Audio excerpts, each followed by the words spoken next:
Buenas noches, hermanos. Qué bendición estar nuevamente reunidos. Hoy sí que nosotros podemos decir con toda certeza, hasta aquí Dios nos ha ayudado. Hasta aquí el Señor nos ha sostenido. Porque hermanos, ¿cómo está de preocupado el Señor para que nosotros podamos estar fortalecidos en nuestra fe y podamos estar sustentando nuestros cimientos espirituales en la palabra de Dios? Qué bendición realmente la que el Señor está teniendo con su pueblo y particularmente con nosotros, con la iglesia, con los ministerios asociados y con todos los hermanos a los que Dios ha atraído para que puedan escuchar la palabra que el Señor está dándonos para poder fortalecernos, hermano, y poder cimentar nuestra fe. Vamos a orar esta noche para poner en las manos este tiempo del Señor, para que sea Él, a través de su Santo Espíritu, que ministre cada corazón y cada mente de todos los que estamos conectados y de los que se van a ir conectando poco a poco. Padre, te damos gracias esta noche en el nombre de Cristo Jesús por el privilegio que nos concedes de presentarnos delante de ti, Señor, por medio de tu Hijo amado, nuestro Señor Jesucristo, por los méritos, por el sacrificio, por el amor que tú nos tienes, Padre. Porque así dice tu palabra, porque de tal manera amó Dios al mundo, que envió a su Hijo unigénito para que todo aquel que en Él cree no se pierda, mas tenga vida eterna. Señor, queremos suplicarte que tu Espíritu Santo nos dé la asistencia que siempre nos ha dado, para poder proclamar las buenas nuevas de salvación. Pero Señor, si tú quieres, puedes también hacernos el gran favor de corregir muchos de los rumbos que algunas veces nosotros los hemos trazado de una manera que no es como a ti te agrada. Queremos hacer las cosas de la manera en que a ti te agrada, no a nuestra manera, Señor. Por favor, que tu Espíritu Santo unja esta palabra para que penetre en cada corazón, Señor, y para que pueda profundizarse en los cimientos de cada uno de los hermanos y hermanas que tú convocas para esta reunión virtual. Señor, confiamos en que siempre tú has sido fiel y que tu respaldo lo hemos tenido a lo largo de todo este tiempo. Queremos seguir gozando del privilegio de esa misericordia tuya, Señor. Por favor, te lo suplicamos con acciones de gracias en el nombre de Cristo Jesús. Bien, mis amados hermanos, esta noche, con la ayuda del Señor, vamos a tratar de reflexionar en un tema que es una pregunta. ¿Qué nos dice Dios a nosotros hoy? Y es que, hermanos, siempre vamos a encontrar en la Biblia, que es la palabra de Dios, las instrucciones o consejos de nuestro Dios para cada circunstancia o etapa de nuestra caminata espiritual. Debemos tener la certeza, hermanos, que la Biblia es el manual por medio del cual Dios ha dejado establecido que nosotros nos conduzcamos hacia todos los destinos que están ahí establecidos. Pero el destino final de la Biblia, en el libro de Apocalipsis, es el monte de Sión, que es donde mora el Cordero. Es a través del Espíritu Santo que nosotros vamos siendo guiados a toda justicia y a toda verdad.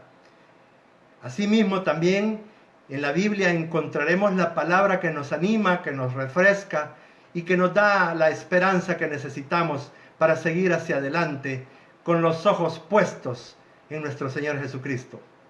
Hermanos, este es un año donde Dios, por medio del Espíritu Santo y a través de lo que estamos viviendo, está transformando y renovando muchas cosas dentro de nuestros corazones principalmente. Pero hermanos, no solamente dentro de nuestro corazón, sino también nuestra mente sino también está el Señor tratando de que nuestra lengua esté también sujeta al Espíritu Santo, que todo esté sometido bajo la autoridad de nuestro Señor Jesucristo. Y así también, además de la lengua, nuestra conducta, que se traduce, nuestra conducta es el testimonio a través del cual nosotros podemos honrar o deshonrar a nuestro Señor Jesucristo. Es el testimonio nuestro el que habla cuando nosotros muchas veces no abrimos nuestra boca. Esta renovación es con el propósito, hermanos, de permitirnos, hermanos, ver el cumplimiento de promesas de bendición de Dios. Dios tiene muchas promesas para cada uno de nosotros, hermanos. Y nosotros queremos ver el cumplimiento de todas ellas, ¿verdad? Él tiene preparadas esas cosas preciosas para los que le aman de verdad, para los que realmente manifiestan y es evidente en su conducta, en su actitud, el amor que tienen hacia el Señor Jesucristo. Muchas veces Dios detiene a menudo esas bendiciones esperando que reflexionemos, hermanos. Nos examinemos, nos arrepintamos y nos volvamos de nuestros malos caminos de impiedad. Hermanos, esta noche vamos a examinar a la luz del Salmo 85, que solamente tiene 13 versículos. Vamos a examinar la palabra del Señor, hermanos, y vamos a leer todo el Salmo y después vamos a ir caminando juntos para sacar la enseñanza de cada porción que el Señor ha dejado en esta hermosa palabra. El Salmo 85, versículos del 1 al 13. Y dice su palabra: Señor, tú has sido bondadoso con esta tierra tuya al restaurar a Jacob. Verso 2. Perdonaste la iniquidad de tu pueblo y cubriste todos sus pecados. Verso 3. Depusiste por completo tu enojo y contuviste el ardor de tu ira. Por fin a tu disgusto con nosotros. El ardor de tu ira. Verso 4. Restáuranos una vez más, Dios y Salvador nuestro. Pon fin a tu disgusto con nosotros, dice. Verso 5. ¿Vas a estar enojado con nosotros para siempre? ¿Vas a seguir eternamente airado? Verso 6. ¿No volverás a darnos nueva vida para que tu pueblo se alegre en ti? Verso 7. Muéstranos, Señor, tu amor inagotable y concédenos tu salvación. Verso 8. Voy a escuchar lo que Dios el Señor dice. Él promete paz a su pueblo y a sus fieles, siempre y cuando no se vuelvan a la necedad. Siempre hay una condición a todas las hermosas promesas que el Señor tiene para cada uno de nosotros. Verso 9.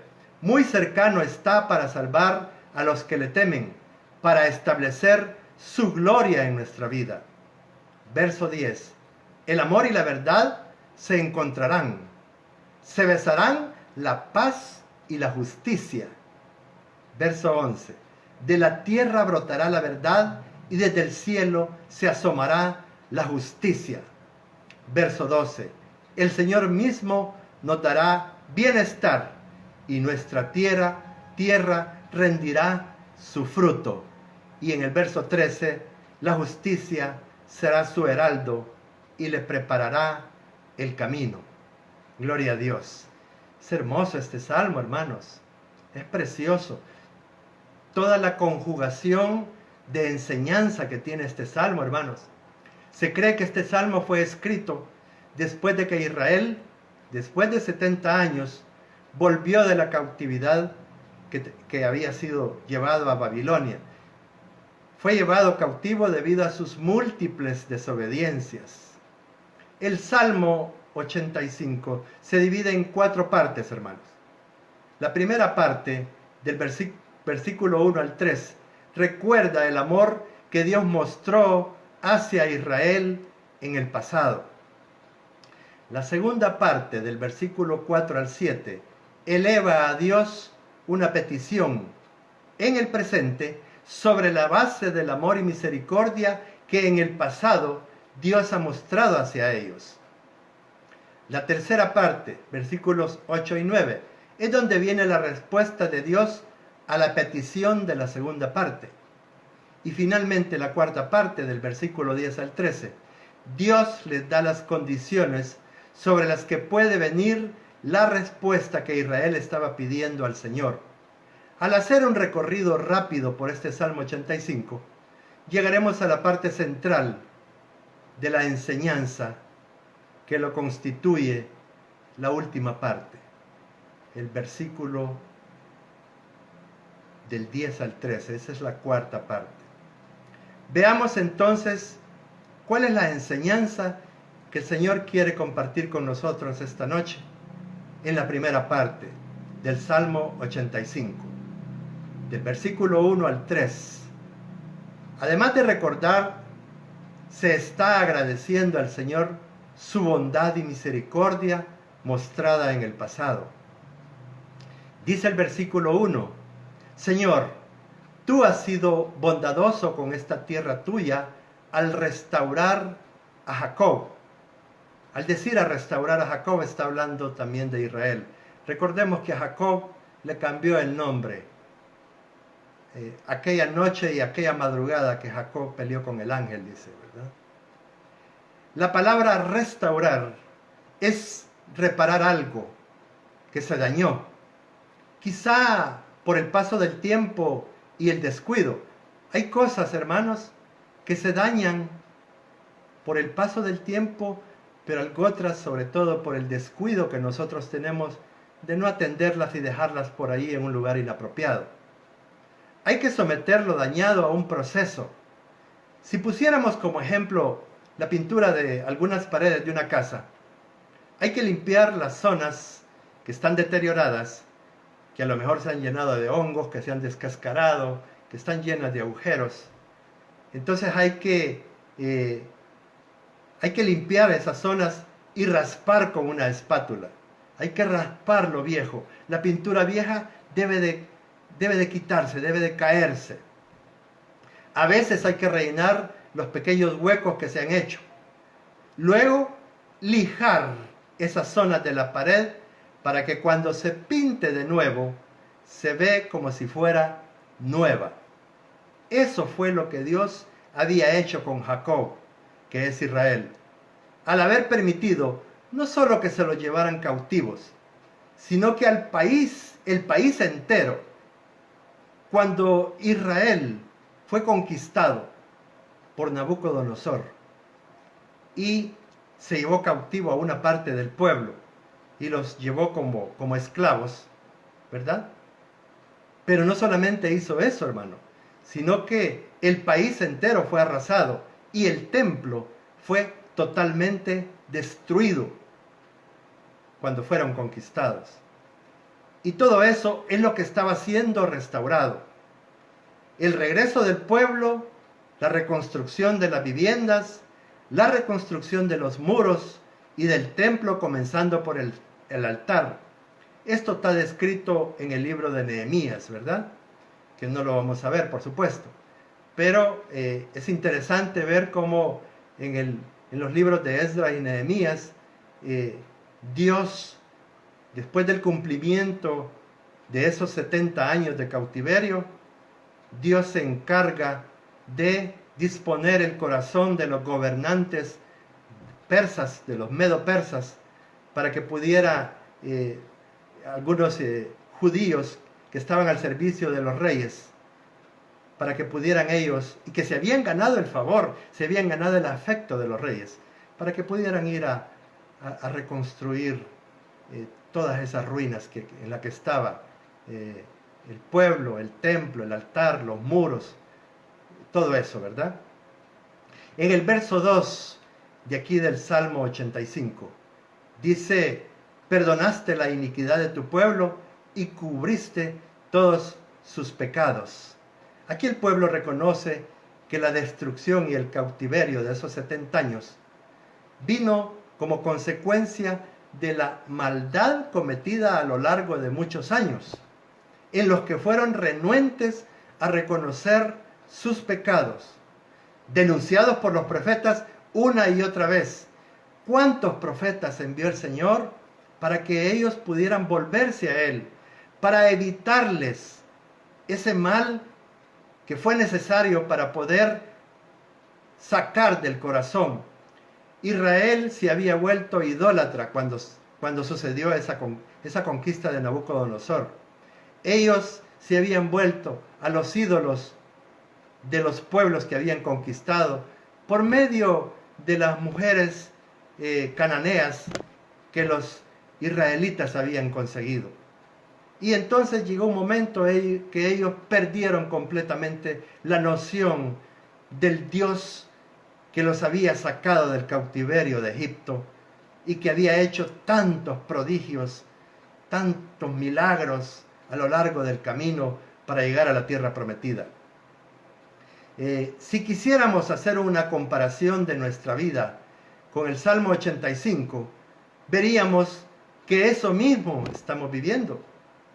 Hablando del mundo en el que estamos hoy, la práctica constante de la maldad en todas sus formas, sin reconocimiento y sin arrepentimiento. La misma palabra dice que por haberse multiplicado la maldad, el amor de muchos se enfriará. Porque, hermanos, muchas veces nosotros, los cristianos, los que somos llamados a encarnar la palabra de Dios, a hacer parte de nuestro propio ser, a comernos el rollo, para poder llevar esas buenas noticias, para poder discipular a otros, para poder proclamar por todo lo alto que Jesucristo es la solución, que a Él debemos de seguir. Así lo dijo Dios el Padre, ¿verdad? A Él oíd, dijo, a Él atended, a Él obedeced. Entonces, hermanos, esa maldad, esa práctica de la maldad en todas sus formas, porque hay muchas formas de hacer maldad que a nosotros a veces nos parece que estamos haciendo bien. Pero si nosotros no estamos obedeciendo la palabra del Señor, tenemos que dejar muchas cosas que consideramos que son buenas. Por supuesto, como decía el pastor Curtis, hay que dejar lo malo, lo bueno y lo vano. Entonces, tenemos nosotros que conocer la palabra para que a través de que la palabra vaya siendo la luz que necesitamos y la lumbrera que necesitamos, nos dé el discernimiento para poder identificar que no solamente se trata de buenas intenciones, hermanos, sino se trata de obediencia a la palabra del Señor, para no apartarnos del camino que Él ha dejado trazado. Entonces, al hacer esa comparación con nuestra vida, nosotros encontramos que esa práctica constante de la maldad en todas sus formas, sin reconocimiento y sin arrepentimiento, es lo que provoca el enojo, la ira de Dios. Decía nuestra hermana el viernes de la semana pasada, que en la palabra está que Él está airado contra el impío todos los días. Si bien es cierto, Dios no quiere que el impío se pierda, que el impío muera sin tener la salvación, sino que proceda al arrepentimiento. Pero hermanos, hay un tiempo de gracia, hay un tiempo en que la misericordia nos permite a nosotros vivir un montón de cosas y finalmente somos alcanzados por la misericordia y la gracia de nuestro Señor. Y somos atraídos a su luz admirable. Entonces, Él está airado contra el impío. Lo dice el Salmo 7:11. No me voy a detener mucho en esto, porque estas son cosas de las que se ha estado hablando. El Espíritu Santo ha estado hablando por boca de los que han estado predicando los días anteriores. Pero todos los días dice que Dios está airado contra el impío. Pero cuando hablamos del impío, ¿de qué estamos hablando?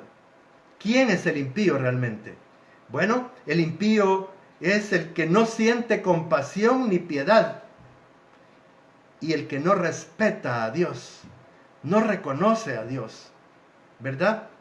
Entonces, así como ha mostrado su misericordia y su gracia el Señor con su pueblo en el pasado y con nosotros hoy al perdonarnos y estar haciendo una obra de restauración que dice, su palabra dice, que la perfeccionará hasta el día de Jesucristo.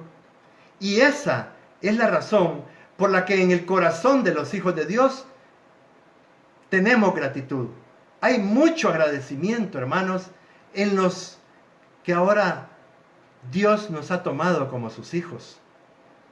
Por los méritos, por el sacrificio de nuestro Señor Jesucristo en la cruz del Calvario, nosotros ahora somos parte de la familia de Dios. Bendito sea el Señor por su gran misericordia, ¿verdad? Pero los que nos identificamos como hijos de Dios, tenemos agradecimiento en el corazón. Tenemos mucha gratitud, hermanos.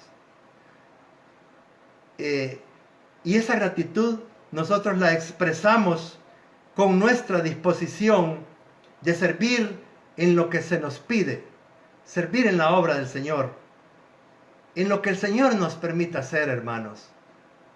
Todo lo que se pueda hacer en la obra del Señor es útil y valioso si lo hacemos para el Señor. Así dice su palabra. Y todo lo que hagáis, hacedlo como para el Señor, porque de Él recibiréis la recompensa, dice su palabra. Además, nosotros mostramos, además de mostrar esa disposición para servir, nosotros mostramos ese agradecimiento, esa gratitud de amor, hermano, hacia nuestros hermanos y nuestras hermanas. Y esa gratitud nos hace ser solidarios con ellos en sus tribulaciones. Además, esa gratitud y la fe que hemos recibido, la dosis de fe que hemos recibido para ser salvos y que en el desarrollo de nuestra caminata se va convirtiendo en un fruto del Espíritu, esa gratitud y esa fe nos impulsan a ser fieles con nuestros diezmos y ofrendas, hermanos. Y en este punto, yo quisiera solamente agregarle de que hay algunos hermanos que tienen muchos años de estar caminando en el Evangelio, pero muchísimos años. Son hermanos que tienen un corazón muy compasivo y que hacen muchas buenas obras, hermanos. Pero conozco algunos hermanos que son ellos los que deciden cómo van a distribuir el diezmo. No sé quién se los ha dicho, no sé de dónde lo han aprendido, porque bíblicamente no es así. La Biblia lo que nos dice es que traigamos nuestros diezmos al alfolí, porque de ahí la persona a la que Dios le ha encargado la dirección de esa iglesia, de ese ministerio o de ese grupo de ministerios asociados, él, con la sabiduría del Señor, pidiéndole al Señor instrucción, él es el que empieza a distribuir en las obras de justicia que Dios ha encargado a esa iglesia como una misión. Entonces, yo conozco algunos hermanos que dicen, no, yo mi diezmo lo voy a repartir a los que necesitan. No, usted tiene la libertad de elegir cómo distribuir sus ingresos después de apartar el diezmo y llevarlo a la iglesia donde el Señor lo ha establecido y de donde se está alimentando espiritualmente y donde usted y yo tenemos una visión que estamos siguiendo. El diezmo tenemos que darlo ahí. Si nosotros queremos ser bondadosos con otras personas, entonces hagámoslo por medio de ofrendas. Dice la Biblia, habla también del concepto de las limosnas. Pero el diezmo nosotros no podemos decidir dónde lo vamos a distribuir. Es en la iglesia donde Dios nos ha establecido. Porque es el Señor el que nos ha llevado a cada uno de nosotros a la iglesia donde hoy estamos establecidos, hermano. Entonces, esa gratitud de la que estoy hablando se refiere a todas las respuestas que brotan de nuestros corazones, que hemos reconocido que siendo pecadores, el Señor nos ha perdonado por su gracia, sin haber hecho ninguno de nosotros, hermano, mérito alguno para lograrlo. Nunca se nos debe de olvidar eso. Eso es algo que lo debemos de tener siempre en nuestro corazón, amados hermanos. Que nosotros somos salvos por gracia, por medio de la fe. Y eso es un regalo de Dios. No porque hayamos hecho algún mérito que mereciera que Dios tuviera misericordia de nosotros. No, su palabra dice que es por la misericordia de Él que no hemos sido consumidos. Por lo menos yo reconozco que yo merecía ser consumido, pero por la gran misericordia de mi Señor, no fui consumido como merecía y fui rescatado. Entonces, no hemos hecho ningún mérito, sino por los méritos que ha hecho Jesucristo, quien dio su propia vida para redimirnos, hermano. Pero, ¿qué significa la palabra redimirnos? Esa palabra que la escuchamos a menudo. Redimirnos significa que nos libró del castigo que merecíamos, que es la muerte, hermanos. Merecíamos la muerte. Dice el libro de Colosenses que Él anuló el decreto que nos era contrario y lo clavó en la cruz del Calvario. Hermano, ¿pero por qué merecíamos ese castigo y esa muerte? Hermanos, por haber sido tan malos. Solamente echemos un vistazo al mundo donde vivimos, a la gente que nos rodea o al pasado donde fuimos rescatados. No debemos olvidar, no para recriminarnos, no, sino para valorar lo que Dios ha hecho, lo que Jesucristo ha hecho por cada uno de nosotros. Es necesario tenerlo fresco en la mente para que cada vez que nos acordemos sea más grande el agradecimiento y la gratitud que sintamos por la obra redentora que el Señor dispuso a hacer voluntariamente por cada uno de nosotros. Hermanos, en la segunda parte es una petición para el presente, basados en lo que Dios hizo en el pasado. Dios había restaurado a Israel, a Jacob. El verso 4 dice: restáuranos una vez más, Dios y Salvador nuestro. Pon fin a tu disgusto con nosotros, dice ese versículo 4.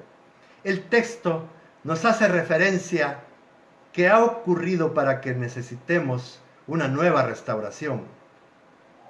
Porque si ya Israel había sido restaurado, ¿por qué está clamando este pueblo por una nueva restauración? Solo nos deja ver más adelante que tenían una necesidad central, imperiosa, y era una necesidad de paz.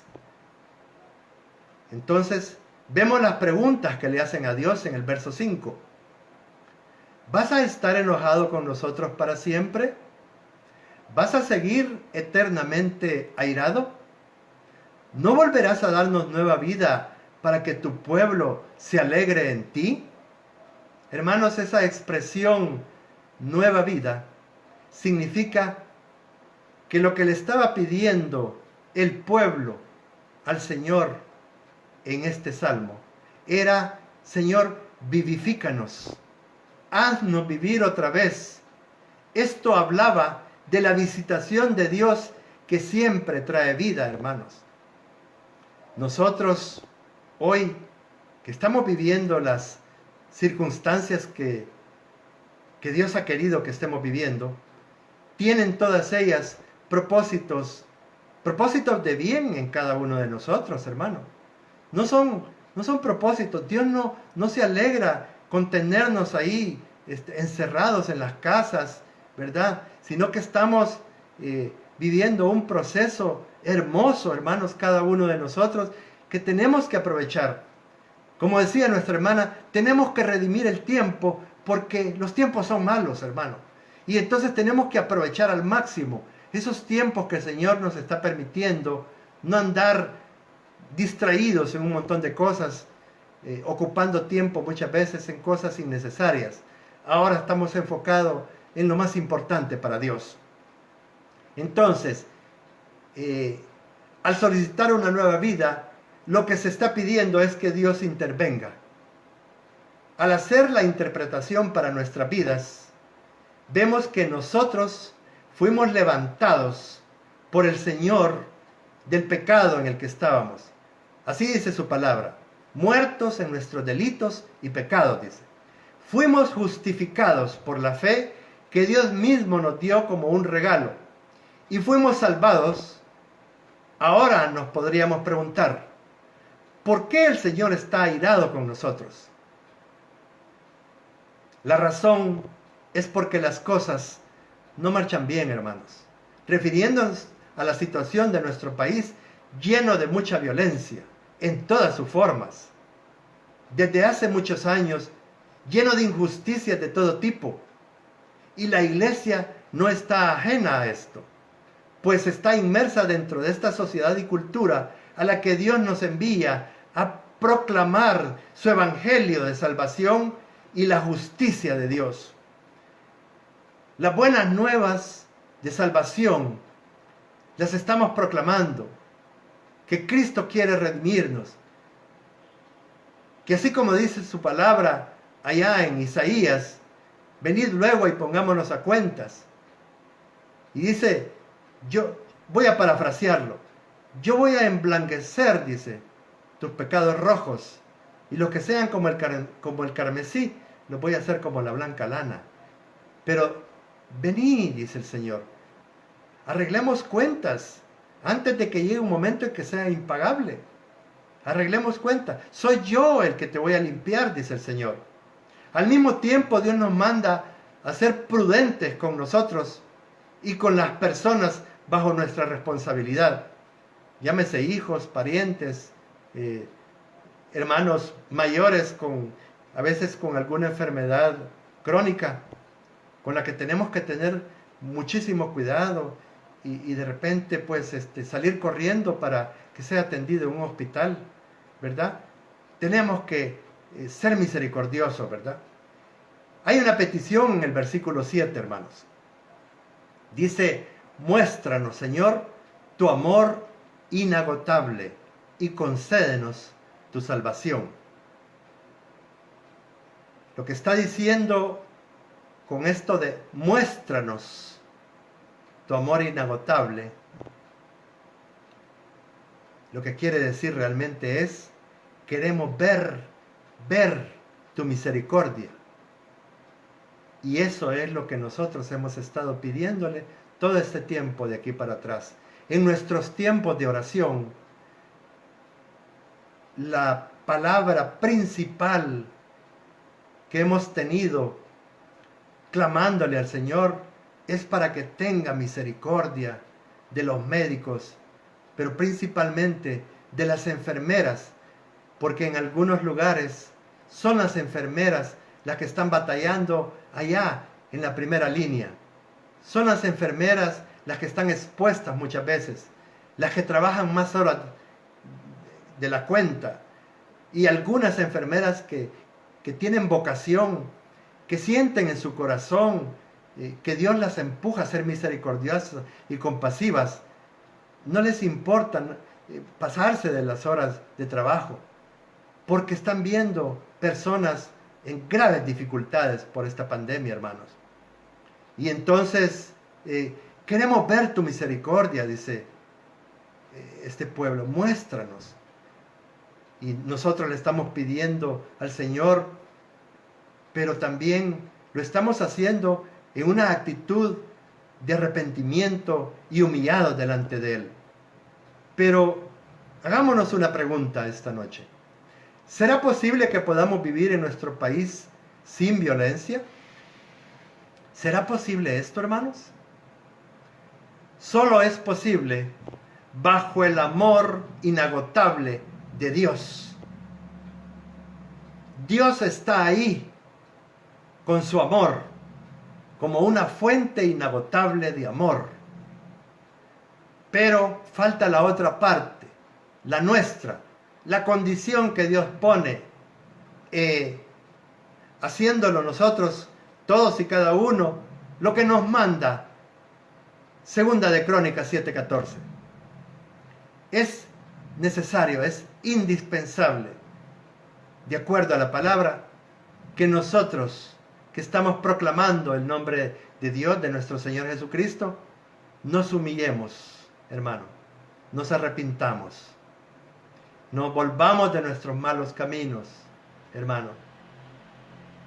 Ese es el versículo con el que nosotros hemos estado batallando, pidiéndole al Señor que mande ese espíritu de arrepentimiento, principalmente a todo su pueblo, a todas las iglesias, hermano. Que no nos comportemos como personas donde no se note la diferencia entre una persona del mundo y un cristiano. Se tiene que notar la diferencia de un cristiano, hermano. Tiene que haber frutos dignos de arrepentimiento en nuestra vida.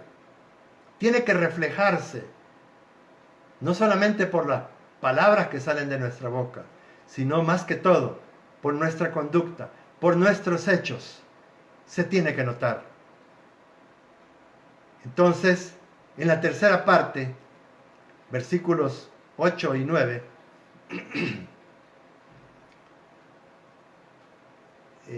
del Salmo 85, ¿verdad? Dice, voy a escuchar lo que Dios el Señor dice el salmista. Él promete paz a su pueblo y a sus fieles, siempre y cuando no se vuelvan a la necedad. Miren, hermanos, siempre está ahí presente la condición de la obediencia para poder tener acceso a esas promesas maravillosas de nuestro Señor. Él promete paz a su pueblo y a sus fieles siempre y cuando no se vuelvan a la necedad. Verso 9. Muy cercano está para salvar a los que le temen, para establecer su gloria en nuestra tierra. Una vez más, en otra parte de las Escrituras, volvemos a ver parte de los versículos que nosotros hemos estado poniendo como estandarte, ¿verdad? De que tinieblas cubrirán la tierra, pero sobre su pueblo se verá su gloria.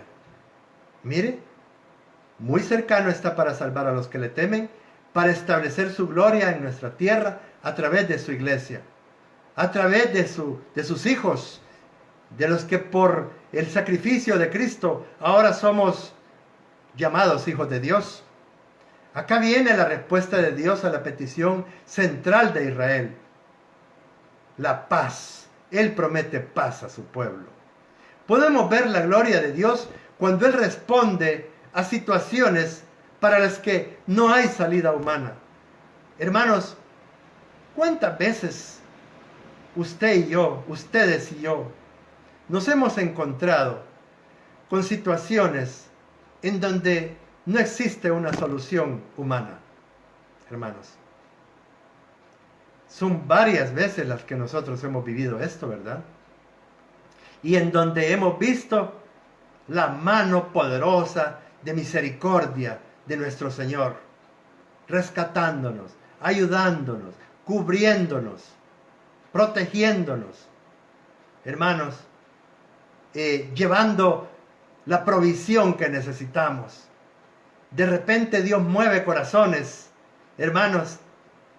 Dios se encarga de poner en el corazón de algunas personas, algunos que nos conocen, que tienen algún grado de amor hacia nosotros, pero lo sorprendente es que muchas veces no necesariamente usa a las personas conocidas. Algunas veces usa personas con las que no hemos tenido mucha relación, pero es Dios mostrándonos su gran amor y su gran misericordia. ¿Cómo está pendiente Dios de nuestras vidas? Dice que está cercano para salvar a los que le temen. Hermanos, recordemos que el principio de la sabiduría es el temor de Jehová. Y ya hemos dicho muchas veces, ese temor de Jehová se ha ausentado de las iglesias. Los miembros que forman parte de las iglesias cristianas, las iglesias de Jesucristo, las iglesias cristocéntricas, las iglesias bíblicas. Hermanos, el temor de Jehová se ha ausentado de su corazón. Y tenemos que cargarlo siempre, hermanos, para que en cualquier cosa que hagamos, lo hagamos con el temor de Jehová.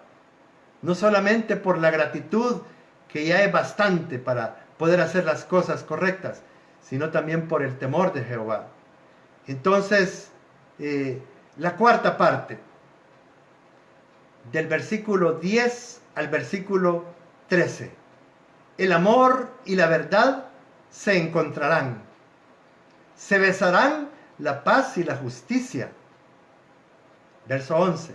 De la tierra brotará la verdad y desde el cielo se asomará la justicia. Verso 12. El Señor mismo nos dará bienestar y nuestra tierra rendirá su fruto. La justicia será su heraldo y le preparará el camino. Gloria a Dios. Aquí Dios menciona las condiciones sobre las que la paz puede venir. Y lo plantea de manera poética para realzar qué precioso el Señor. Porque de una forma poética, Él quiere realzar la magnificencia que es parte de su naturaleza. La magnificencia de Dios, hermanos, es su grandeza por su generosidad, ya que es el creador nuestro y es el fundamento de todo. Es contraria al vicio de la avaricia. Hermanos, realmente cuando nosotros vemos a personas a las que Dios ha bendecido grandemente y se vuelven indiferentes a la necesidad de los demás, porque les duele mucho sacar un poco de lo que Dios les ha dado. ¿Saben por qué? Porque ellos consideran que eso que tienen ahorrado en varias cuentas no es Dios quien se los ha dado. Ellos consideran que es su esfuerzo el que les ha permitido lograr eso. Y esa es una falsedad realmente. Ese es un engaño.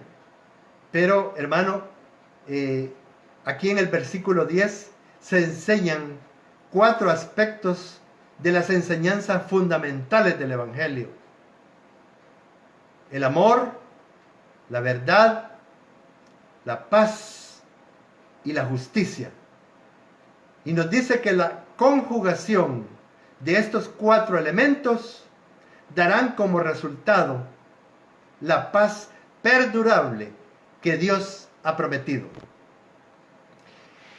El primer elemento que se menciona es el amor. Y hermanos, Dios es amor. Y por eso la esencia del cristianismo es el amor. Además es el cumplimiento de la ley y los profetas, hermano. El amor,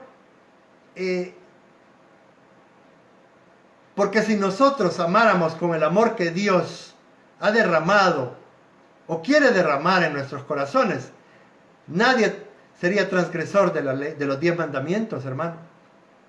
Por amor no tendría necesidad de transgredir los 10 mandamientos. Si le anteponemos el amor a cada una de las cosas que Dios nos dice que no debemos de hacer, por amor es mucho más fácil. La ausencia de amor provoca todas las formas de violencia. Fíjense, hermano. ya que el amor es la fuerza más poderosa del universo. ¿Por qué digo esto? Porque la palabra de Dios siempre sale de su boca, llena de amor y de misericordia, hermanos. Entonces, el amor es determinante en nuestras vidas. Nosotros tenemos que permitirle al Señor que desarrolle en cada uno de nosotros el amor de Dios, hermano. El amor que está en 1 Corintios 13, versos del 4 al 7. No nos vamos a detener mucho a leerlo, porque el amor es sufrido, el amor es benigno, no es jactancioso, no busca lo suyo, no se envanece, etc.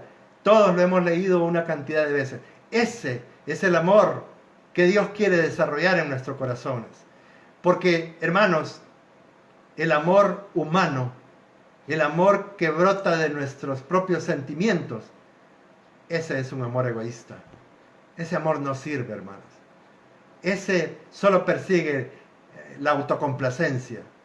Ese amor es terrible, porque ya ve que ese tipo de amor humano lo que provoca es celo, porque tiene un sentido de posesión sobre el ser amado.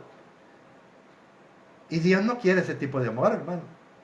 Entonces, el amor es fundamental, porque si nosotros somos hijos de Dios, entonces, y Dios es amor, así dice el Evangelio de Juan, entonces nosotros tenemos que manifestar ese amor. Si no lo manifestamos, entonces hay que revisar nuestra situación delante del Señor. El segundo elemento que se menciona es la verdad. No puede haber paz perdurable si no hay verdad. No se puede construir la paz mintiendo o siendo hipócrita. Y por eso la palabra nos exhorta a que nosotros debemos limpiarnos de la vieja levadura, dice. Así dice 1 Corintios, capítulo 5 y verso 8. 1 Corintios, capítulo 5 y verso 8. Así que celebremos la fiesta. Aquí estaba hablando la fiesta de la Pascua. No con la vieja levadura, ni con la levadura de malicia y de maldad, sino con panes sin levadura, de sinceridad y de verdad. Cuando el amor y la verdad no están cimentados en nuestro corazón, hermano, con facilidad nosotros mentimos. Y mire que ese mal hábito que traemos arrastrado de la vieja naturaleza, de esa manera vana de vivir en la que andábamos, hermano, eso está ahí. Así dice el apóstol Pablo. Dice que la naturaleza carnal se opone a la naturaleza espiritual que poco a poco Dios está desarrollando en cada uno de nosotros. Y dice que se oponen entre sí, dice, para no hacer lo que Dios quiere que hagamos, hermano. Entonces la única manera de poder hacer que se cumplan los designios de Dios en nuestra vida es no seguir alimentando esa naturaleza carnal. Porque si la seguimos alimentando, se va a mantener siempre fuerte para estar relinchando a cada rato. Pero si la sometemos, hermano, si la ponemos bajo arresto, si no la alimentamos, entonces va a ir perdiendo fuerza, se va a ir poniendo débil. Tenemos que fortalecer el ser espiritual, esa que venía en el soplo divino que el Señor nos dio. Tenemos que fortalecerlo todos los días, y hoy es un tiempo propicio para poder hacerlo. Entonces, el tercer componente que se menciona es la paz misma. Y Jesucristo nos dice, hoy tuvimos una conferencia y una exposición preciosa del pastor Frank Anderson, y él citaba este versículo en el Evangelio de Juan 14:27. Son palabras que cita el apóstol Juan, literales, textuales de nuestro Señor Jesucristo. Nos dice el Evangelio de Juan 14:27, la paz os dejo, mi paz os doy. Yo no os la doy como el mundo la da. No se turbe vuestro corazón, ni tenga miedo. El pastor nos dijo hoy que cuando examinamos nuestras propias vidas, estamos observando con qué facilidad podemos decir, no estoy seguro que yo tengo la paz que se hace mención en la palabra de Dios.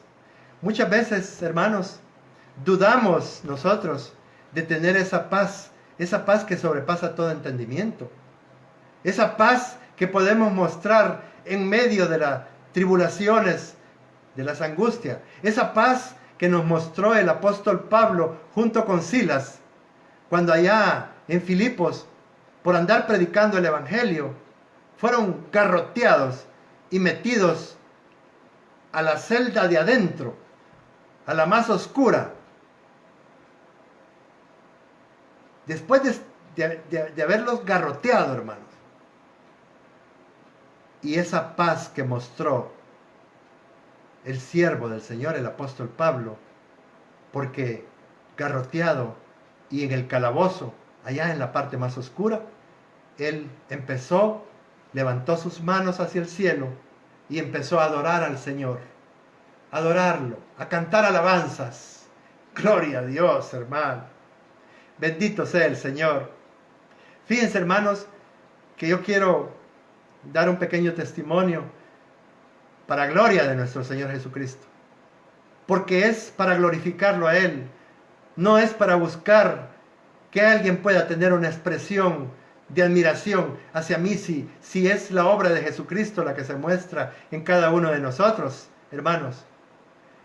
Hace unos 3 días, pues yo me acosté normal y de repente, hermanos, en la madrugada me despertó un dolor agudo, muy agudo, en la parte baja de la cintura, así la parte de atrás del lado izquierdo, pero sentía ese dolor en la parte baja de la espalda, pero también lo sentía acá en el frente, quizá porque hay algunos dolores que se llaman dolores reflejo. Entonces yo sentía ambos, al frente y atrás, pero un dolor tremendo pues para que me haya despertado. Fíjense, hermanos, que cuando yo desperté y vi la hora eran las 2:20 de la mañana. Entonces, hermanos, para gloria de nuestro Señor y por medio de su Espíritu Santo, yo no tengo ningún mérito en esto. Yo pude con el dolor levantar mis manos hacia el cielo y decirle al Señor, Señor, te alabo, siempre te voy a alabar, te voy a adorar, solamente que tu Espíritu Santo ministre mi corazón, para siempre yo estar dispuesto a alabarte en medio de cualquier circunstancia. Me levanté al baño, regresé, el dolor no desaparecía, puse a orar un momento y después, con el dolor, me acosté. Mi corazón tenía paz, hermano. Sí. El dolor estaba ahí, pero mi corazón tenía paz. Y me dormí como un bebé. Gloria a Dios. Y al siguiente día amanecí mejor que como me acosté. Sí, hermanos. Bendito sea el Señor. Bendito sea el Señor, hermanos. Entonces, no debemos dudar nosotros de la paz que Dios nos ofrece, hermanos. No digamos nunca, no estoy seguro que yo tengo la paz que se hace mención en la palabra de Dios. Porque todos estos eventos del mundo que suceden vienen a alterar nuestras vidas. Nos sentimos atacados por ellos, por todos estos eventos. Y tratan de llevar la paz fuera de nosotros, de alejarla de nosotros. Debemos recordar que la paz y el gozo están construidos sobre el fundamento de la justicia. Así dijo hoy el siervo del Señor. que es el cuarto elemento que se menciona. Hermanos, si estamos seguros que estamos caminando en amor, en verdad y en justicia en los caminos del Señor, en obediencia a su palabra, podemos decirle al Señor: Señor, dame tu paz. Hoy nos decía el pastor Frank, si usted está seguro que está caminando en amor, en verdad, en justicia, pues en obediencia a la palabra del Señor, entonces puede decirle al Señor con solvencia: Señor, dame tu paz. Y es que, hermanos, cuando nosotros estamos enfocados en Jesucristo, que es lo mismo decir enfocados en su palabra, en la palabra de Dios, entonces vamos a ser criticados, hermano. Vamos a ser criticados. Y fácilmente alguien nos puede decir: tu problema es que tomas muy en serio la Biblia. Seguramente a más de algunos de ustedes ya se lo han dicho. Es que vos estás yéndote al extremo, ¿verdad? Con las cuestiones de la Biblia, ¿verdad? Sí, no es para tanto. Entonces, nosotros debemos humildemente aceptar y decirle: sí, es cierto. Reconozco que eso es lo que hago. Y eso mismo, por lo que Dios ha puesto en mi corazón, haré hasta el fin. Hermanos, no tengamos temor de decirlo con solvencia, de cara al sol. Hermano, sí, es cierto. Yo estoy tomando muy en serio la Biblia. Pero si Dios, con la gracia de Dios, la tomaré en serio hasta el último suspiro de mi vida, hermano. Amados hermanos, debemos saber y comprender que Dios ha dado un giro total a nuestras vidas, hermano. Antes, nuestras vidas, y no necesariamente estoy hablando de este corto periodo de casi 3 meses en el que hemos estado en cuarentena. No. Estoy hablando desde que Jesucristo nos encontró, porque nos anduvo buscando. Él vino a buscar lo que se había perdido, hermanos. Y desde que Jesucristo nos encontró y nos rescató y nos trasladó, nuestra vida ha dado un giro total. Antes nuestras vidas estaban vacías, estaban desordenadas y estaban en tinieblas, lo cual significa sin rumbo. Hoy no están vacías, hermano, porque Jesucristo ha llenado nuestras vidas para que habite Cristo por la fe en vuestros corazones. Y así como dice Gálatas 4:19, ¿verdad? Hijitos míos, por quienes vuelvo a sufrir dolores de parto hasta que Cristo sea formado en vosotros. Es imperioso, es urgente, es necesario, es indispensable que Cristo sea formado en nuestro interior, para que Él permanezca, para que nosotros podamos, sí, ahora, si Cristo vive en nuestro corazón permanentemente, podemos entonces ocupar como una espada de doble filo el Salmo 91. Pero muchas personas lo ocupan solamente como un amuleto. El Salmo 91 comienza diciendo: el que habita al abrigo del Altísimo morará bajo la sombra del Omnipotente. Es habitar, es morar, es vivir todos los días, las 24 horas de los 7 días de la semana, de los 365 días de cada año que el Señor nos permite vivir. Entonces, hoy nuestras vidas no están vacías, ya no están desordenadas, porque Dios ha venido no solo poniendo orden, sino más bien dándonos la visión celestial. Hermanos, gloria a Dios por eso, ¿verdad? Para seguir con rumbo y no están más en tinieblas, porque Jesucristo, que es la luz del mundo, nos guía hacia nuestro destino eterno. Gloria a Dios, aleluya. Hermanos, yo no sé si usted no se emociona cuando encuentra en la palabra todo el sentido que ahora nuestra vida tiene. Eso es lo que Dios nos quiere decir hoy. Que nuestra vida ya no está vacía, que nuestra vida ya no está desordenada y que nuestra vida ya no está en tinieblas. Que ahora sabemos hacia dónde vamos. Sabemos quién nos está guiando. Sabemos cuál es el destino al que le estamos apuntando, hermanos. Sabemos que si seguimos caminando en las sendas de justicia por donde el Espíritu Santo nos guía, Él nos guiará a toda verdad y a toda justicia, dice la palabra. Sabemos que vamos a un destino 100% seguros, que no podemos dudar de eso. Así que esta noche, hermanos, vamos a suplicarle al Señor que Cristo sea formado en nuestros corazones, en nuestro interior, para que habite por la fe en cada uno de nosotros. Padre, damos gracias esta noche de este glorioso día.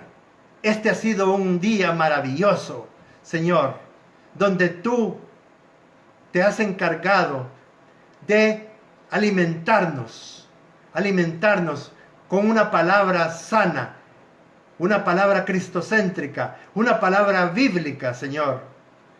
Y por eso es que nuestro espíritu se regocija hoy, porque estamos fortalecidos en ti, Señor. Señor, te suplico en el nombre de Cristo Jesús, que Cristo sea formado en cada corazón de los que estamos ya caminando y de los que van a llegar y de los que van a llegar por la palabra que tú nos has mandado a proclamar. Señor, te suplico en el nombre de Cristo Jesús que fortalezcas nuestra fe para no dudar por ni un instante de que tú estás haciendo una obra y la vas a perfeccionar. La vas a perfeccionar en nuestras vidas, Señor, hasta el día de Jesucristo. Tenemos que vivir cada día, cada instante, con esa convicción, sabiendo que el trabajo que tú has comenzado no lo vas a dejar a medias, lo vas a concluir. Señor, solamente permítenos a cada uno disponer nuestro corazón y humillarnos delante de ti. Llegar con actitud de humildad y con acciones de gracias delante de tu presencia, para que tú puedas hacer esa obra que has propuesto hacer en cada uno de nosotros. Señor, bendice a quienes has puesto por pastor en esta iglesia donde nos has establecido, porque no descansa con tal de que nosotros tengamos buen alimento espiritual. Bendice su familia, Señor, que está unida en esta visión celestial. Bendice a cada uno de los miembros de su familia y, por supuesto, de cada uno de los miembros de la familia de la fe, que lo conformamos todos los que estamos caminando en pos de Jesucristo. Hermanos, que el Señor bendiga a cada hogar, cada matrimonio, a sus hijos, a los miembros de esas familias, llámense padres, abuelos, tíos, hermanos, hermanas, a todos los que Dios ha reunido en esos hogares, que el Señor mande una bendición especial para cada uno de ustedes. Todo lo pedimos en el nombre de Cristo Jesús. Amén y amén, hermanos.